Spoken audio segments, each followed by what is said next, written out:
Hey guys, আসসালামু আলাইকুম। কি অবস্থা, কেমন আছো তোমরা? Welcome to our new class. আজকে ক্লাস 8 এর ম্যাথ বইয়ের চ্যাপ্টার 3 এর অঙ্কটা, চ্যাপ্টার 3 2 নাম্বার অঙ্কটা করব। সো এর আগের ক্লাসে চ্যাপ্টার 3 এর 1 নাম্বার অঙ্কটা করছি। ম্যাথ ক্লাস 8 এর ম্যাথ বইয়ের চ্যাপ্টার 3 এর 1 থেকে 9 পর্যন্ত এমসিকিউ দেওয়া আছে, 10 নাম্বার দেওয়া আছে। কালকে এর আগে ক্লাসে যে ক্লাসটা করাইছি এটা হচ্ছে 10 নাম্বার, এটা 1 নাম্বার ধরে করছি। আজকে 2 নাম্বার ম্যাথটা করব। সো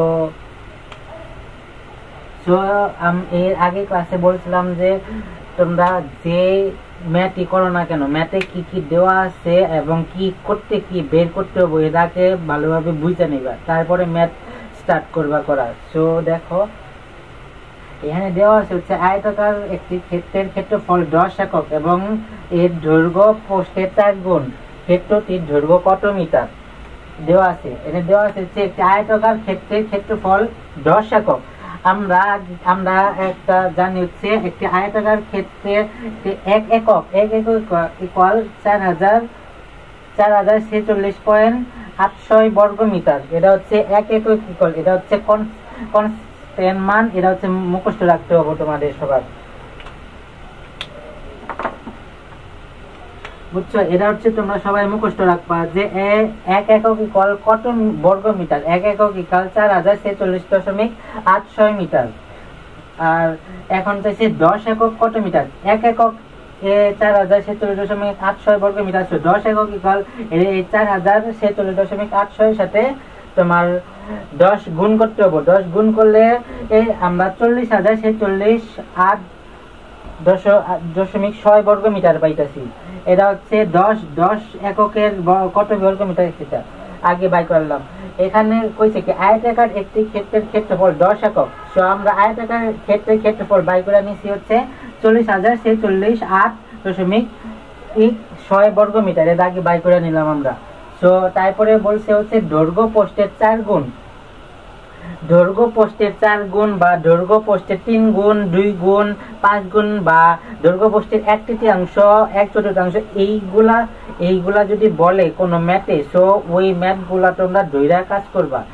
যেমন এই ধরবা মানে তোমরা হচ্ছে x ধরবা, ও একটা সংখ্যা x ধরবা বা ক ধরবা বা a ধরবা b ধরবা, তোমাদের ইচ্ছা মতন যে কোনো কিছু ধইরা কাজ করতে পারো, বুঝছো?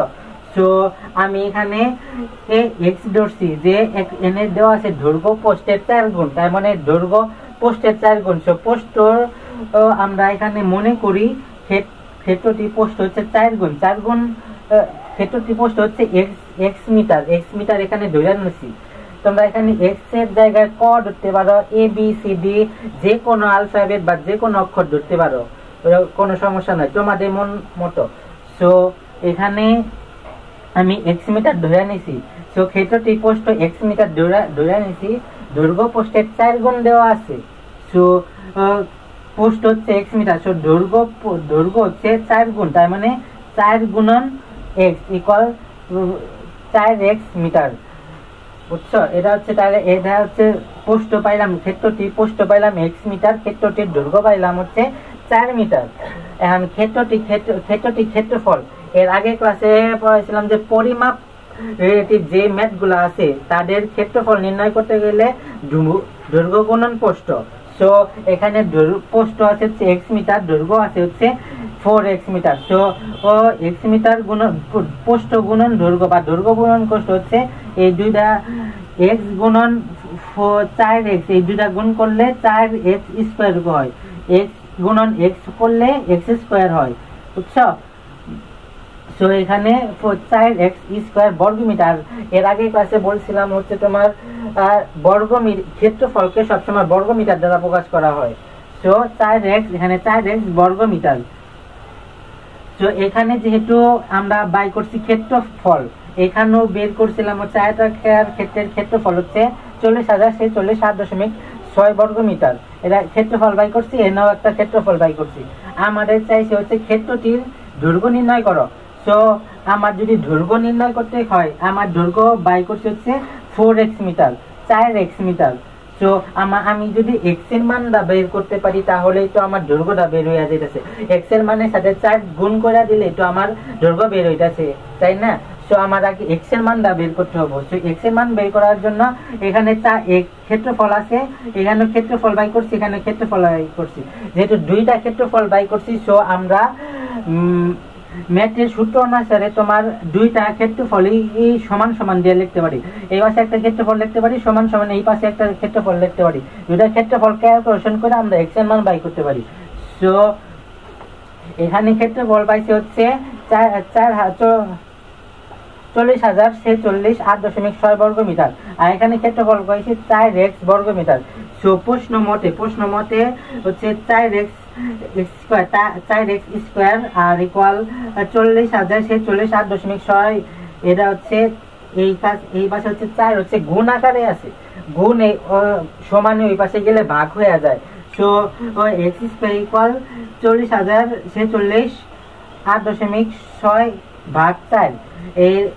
এই সংখ্যার দ্বারা 4 দ্বারা ভাগ করলে হয় হচ্ছে 10,117.15 4 দ্বারা ভাগ করলে হয়। সো এখানে x স্কয়ার আছে, আর x স্কয়ার যদি সমানের ওই পাশে চলে যায় তাহলে হচ্ছে রুট হয়ে যায়।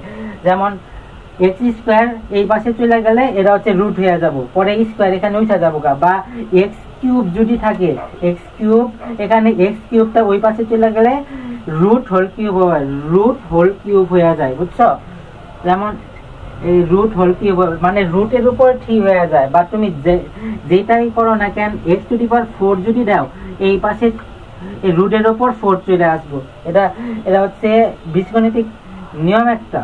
সো বা তুমি যদি এই পাশে রুট থাকে কোনো কিছুর উপর, এই পাশে যদি রুট থাকে, এই পাশে হচ্ছে এই রুট উঠে দিলে তোমার এই পাশে স্কয়ার আবার আগের মতো স্কয়ার হয়ে যাবে, বুঝছো?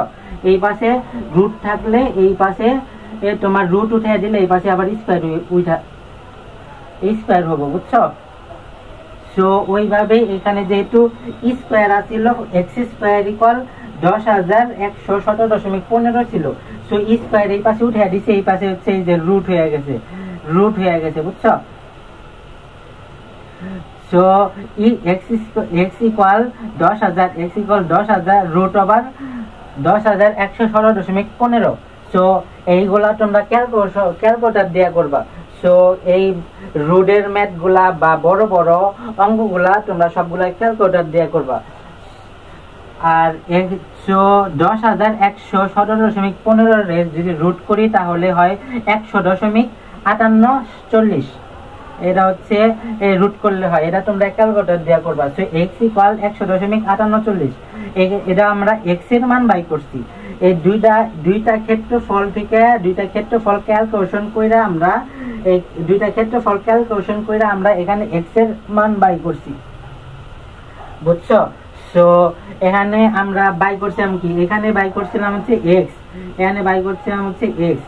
এই পোস্ট হচ্ছে x আর দৈর্ঘ্য হচ্ছে 4x।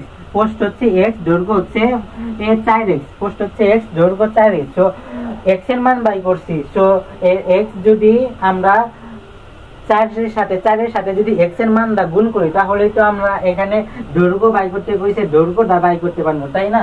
সো এখানে পোস্ট পাইছি হচ্ছে x, এটা হচ্ছে x এর মান, বুঝছো? সো এখানে 100.584 এটম মিটার, 100.584 এটম মিটার হচ্ছে এটা হচ্ছে তোমাদের x এর মান।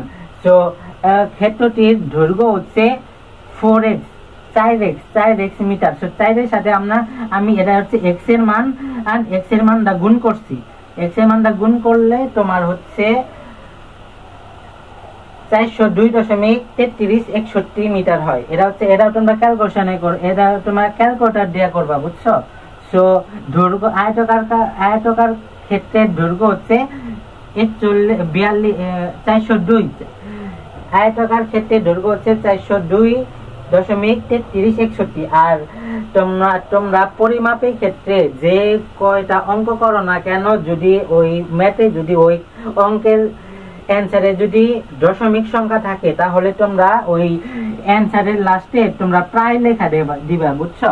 প্রায় লিখলে কি হয়, এমনি তোমরা যদি কোনো একটা সংখ্যা লেখো, যেমন 420 বা হচ্ছে 320, এইগুলা হচ্ছে 320 বা 200, 220 বা হচ্ছে 100, এইগুলো হচ্ছে কারেক্ট মান। সো এইগুলা তো কোনো, এইগুলাতে সমস্যা নাই। সো তুমি যদি এই 100.5 লেখো, সো দশমিক ক্যালকুলেশনের দশমিকের পরে অনেকগুলো সংখ্যা থাকে।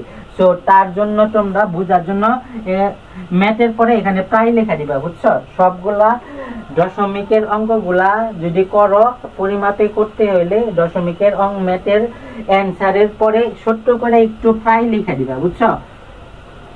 ছোট্ট করে একটু প্রায় লেখা দিবা। সো যারা খাতা দেখবো বা যারা এক্সামে খাতা দেখবো, তারা ওটা ধরে নিব যে অ্যান্সারটা ঠিক আছে। ও এখানে পাই লেখা দিবা। সো আয়তকার ক্ষেত্রটির দৈর্ঘ্য হচ্ছে 420.3361 মিটার প্রায়। সো এটাই অ্যান্সার। তোমরা এইভাবেই করে দিয়ে আসলে এইভাবেই তারা রাইট দিয়ে দিব।